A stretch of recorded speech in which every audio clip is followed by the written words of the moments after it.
je veliki vojskovodja Aleksander Veliki, potem, ko je že osvojil ves do tedaj znani svet, obupan sedel v svoji palači, jokal in venomer ponavljal: "Oh, kako škoda je, da sem osvojil že v svet.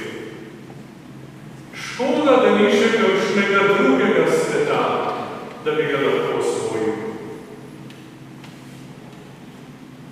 On pa je, brati in sestre, še lepši, še mikavnejši kot ta naša solzna dolina. Danes nam ga cerkev predstavlja in odkriva na najbolj slovesen način, ko obhaja vnebovzetje Device Marije. Vnebovzetje spada med tiste verske resnice, ki jih vsak človek prinese seboj na svet in jih celo življenje v sebi nosi kot slutnjo, dokler se na koncu ne uresniči. Želja po večnosti je stara toliko kot človeštvo. Z vsako smrtjo družinskega člana, z vsako smrtjo ljubljene osebe postaja ta želja še večja in večnost še bolj nujna. Toda želja po večnem življenju se ne uresniči tako, da živimo čim dlje, 80, 100, 120 let, ali po možnosti celo celo večnost, brez da bi umrli. Želja po večnosti se uresniči, kadar živimo z Bogom, ki je večen. Kajti samo življenje s Bogom je večno življenje. Praznik Marijinega vnebovzetja zato ni samo spomin na to, kako je Marija dovršila tek svojega zemeljskega življenja, saj je bila z dušo in telesom vzeta v nebesko slavo. Praznik nam želi povedati, da je njeno vnebovzetje podoba in začetek poveličanja vsega Božjega ljudstva, tudi tebe in mene, draga sestra, dragi brat. Kakor v Adamu vsi umiramo, tako bomo v Kristusu vsi oživeli, toda vsak tek v svojem redu. Ta Pavlova misel se mi zdi najlepše in najbolj zgoščeno opiše, zakaj se verni ljudje danes oziramo v nebesa. Človek ni bil ustvarjen za zemljo, ampak za nebesa. In zato se naše življenje ne more končati tako, da naše telo položijo v zemljo, ampak našo dušo preprosto mora čakati večnost. Zato nas po smrti čakajo nebesa. Brati in sestre, to, da je bila Marija s dušo in telesom vzeta v nebesko slavo, to je samo logično nadaljevanje njenega zemeljskega življenja. Saj je ves čas skrbela, da je bila milosti polna. Poskrbimo tudi, da bomo z molitvijo, z dobrimi deli, s sprejemanjem zakramentov in z udeležbo pri sveti maši v sebi obnavljali in utrjevali milost. Milost je namreč Božje življenje v nas. Je njegova navzočnost v našem življenju.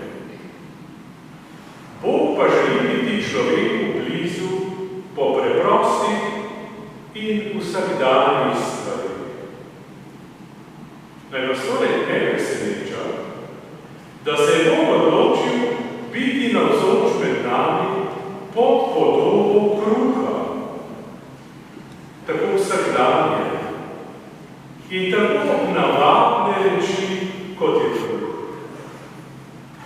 Na oltarju se nam bo vsak dan daje kot kruh življenja. In to po rokah duhovnikov. Zanimivo, da se v naši župniji duhovni poklici porajajo nekako v valovih. Več naenkrat, potem pa spet nekaj časa nobene. Nato pa spet nova skupina. Kot zanimivost naj omenim, da smo bili v času, ko so ohranili svoje srebrne maše, profesor dr. Marjan Peklaj, pokojni župnik Jože Tomšič in letošnji zlatomaški župnik Janez Jarc, posvečeni tisti, ki smo zdaj na vrsti za srebrne maše. Za mano še Boštjan Motec, Simon Kvaternik in Gregor Tule. Ko bi se zgodovina ponovila.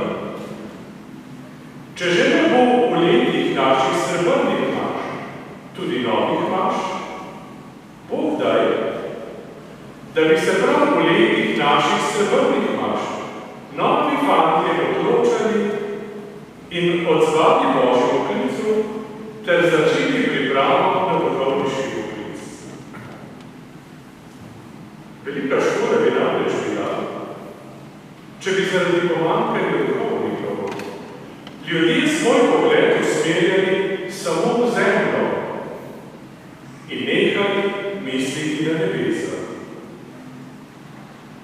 Ko bomo danes Marijo prosili po svojih posebnih namenih, dodajmo svojim molitvam in prošnjam še skupno prošnjo za nove duhovne poklice.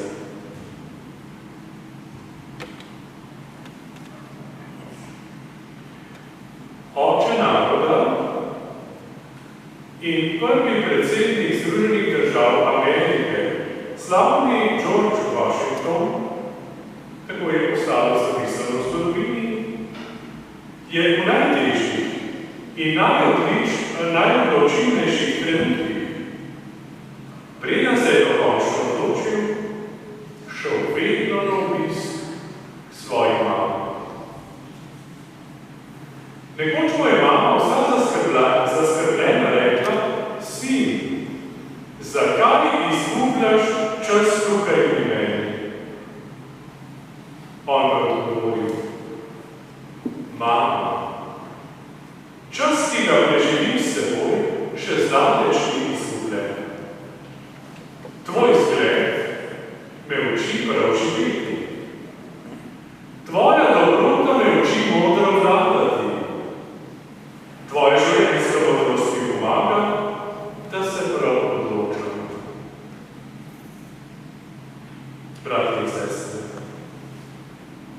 nikoli, kadar poromamo kakšno Marijino svetišče, ali se v molitvi in premišljevanju modimo pri svoji nebeški materi, ta čas ni izgubljen. Ona nas uči živeti. Ona nam pomaga, da se dosledno odločamo za dobro. Danes vemo, na cilju našega zemeljskega romanja v nebesih nas čaka naša nebeška mati. Zato si sredi vzhodov in palcev ponavljamo: Marija, vseh tebi hiti, Marija, pomagaj nam